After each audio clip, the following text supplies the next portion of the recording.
Episode 58, Truth of Trading Channel.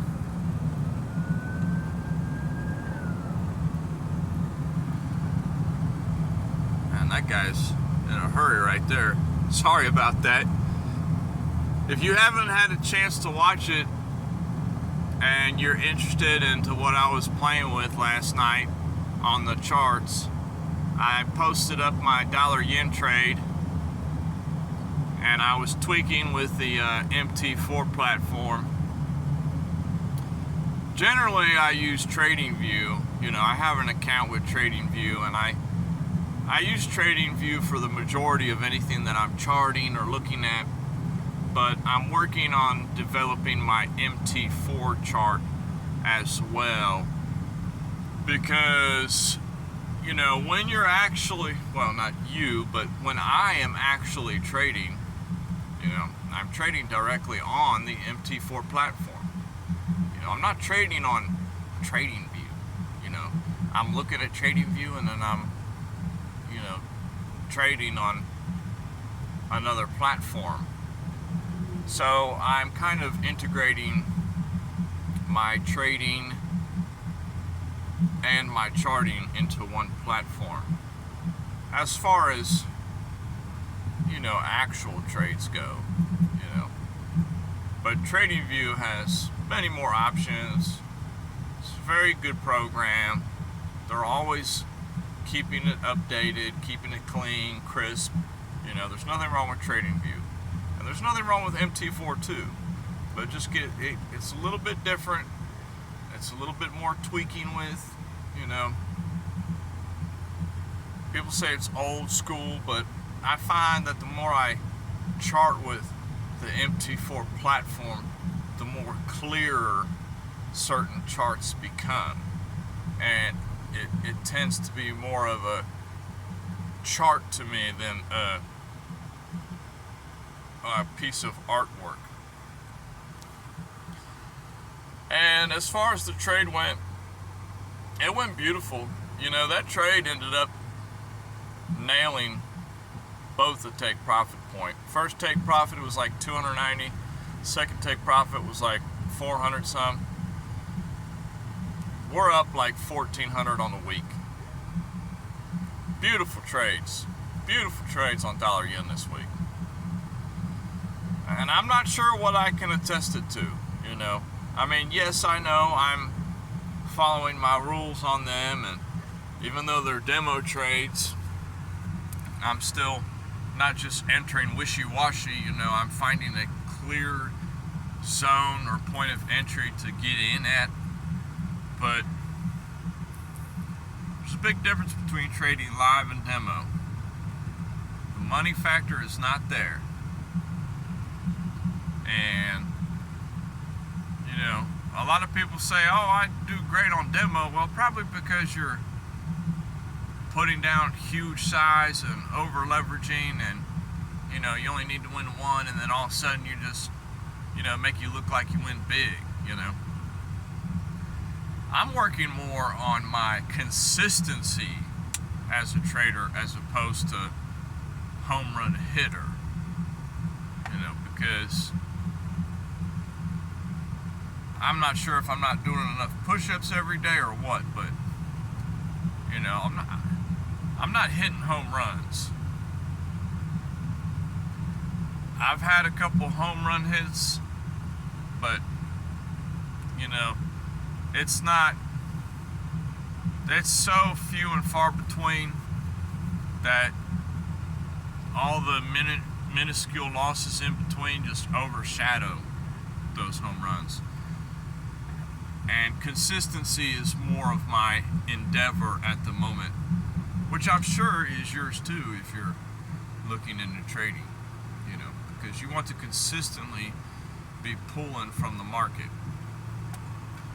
I would rather consistently win 100 a week, 200 a week, 100 a day, 200 a day, 1,000 a week, 2,000, 1,000 a day, 2,000 a week, 2,000 a day, so forth.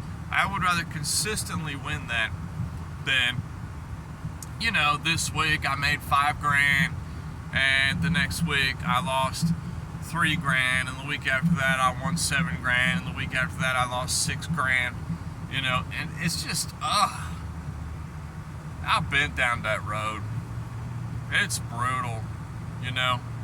It is such highs and lows. It is euphoric moments, and it is followed up with abysmal defeats and depression. Don't do that to yourself, you know. Play small, look for nice, consistent gains. You get several losers in a row, whoop-de-doo. They're nothing. Them losers are nothing in the long run. There's always going to be losers.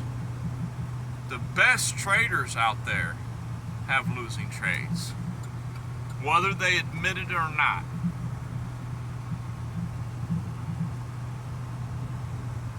There's traders out there that are out in the space, you know, teaching people, telling people how to trade. Huge communities, 1,000 members, 2,000 members, you know, groups, all this stuff, teaching people how to trade. Even those guys, they lose trades. You're gonna be losing trades.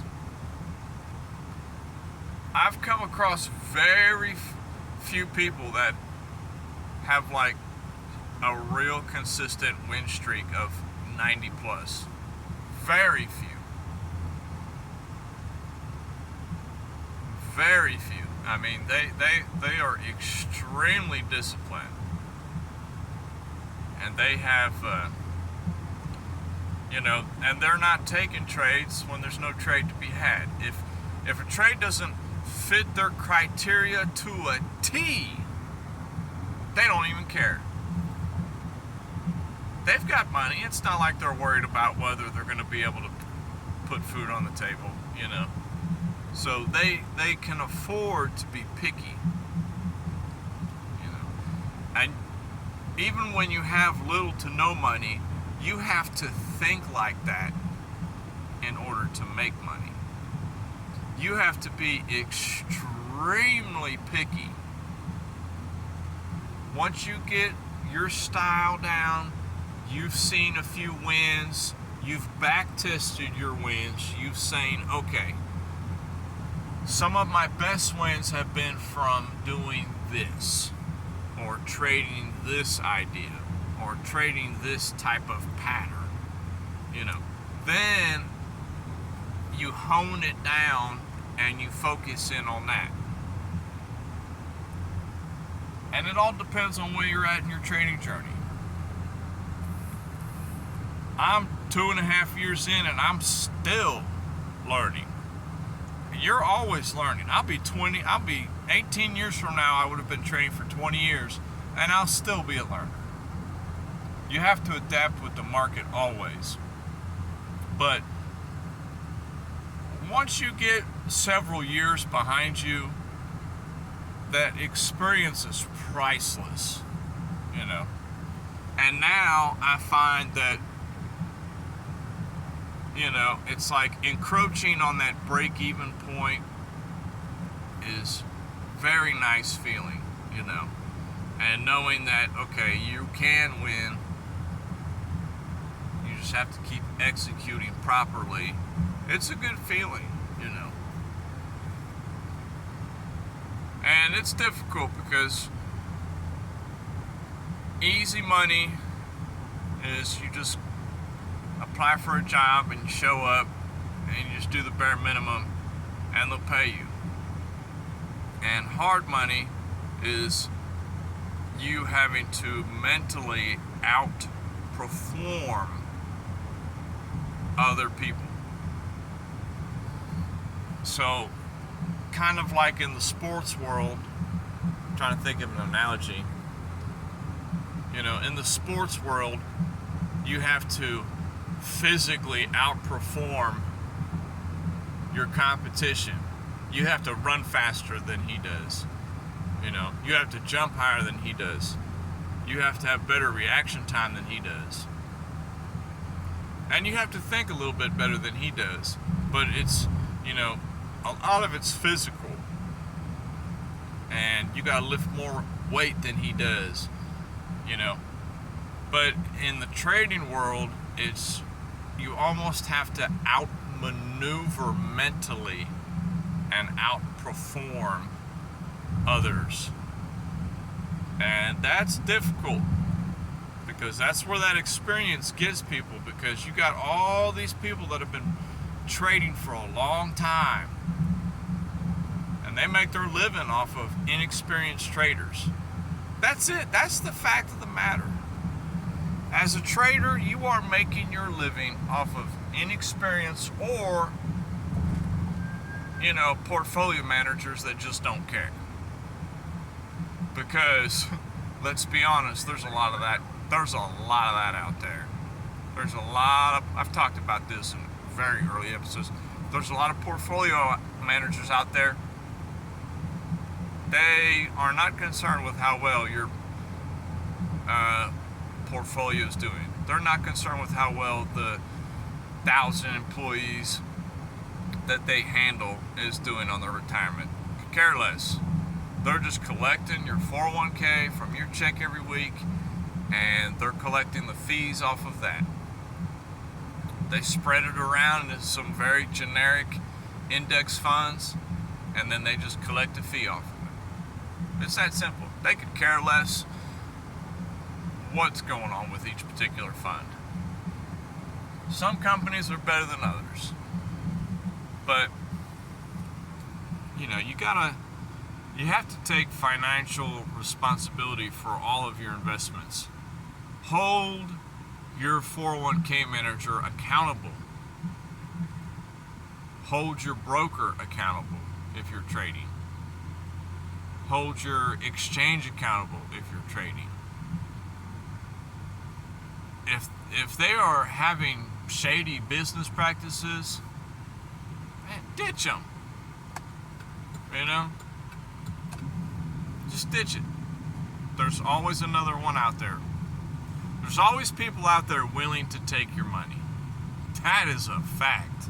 I haven't spoken too many straight up facts. Mostly everything I ever talk about is just my thoughts and my experiences and my opinions. But that right there, whew, that has got to be a hard fact. There's always companies out there willing to take your money to invest for you. I mean, they are out there. But I hope y'all enjoyed that little video I put up yesterday. I'm tweaking up the laptop in order to do some live trading videos. I thought I could just do live mobile trading, but apparently you have to have 50 subscribers to be able to go live on mobile phone. But I could go live from the laptop, which would be better anyway. You know, mobile charts and mobile trades, those are good for shorts, but long form content, you know, we want to see what's really going on. But that's it. Peace and love, and I will holler at y'all later.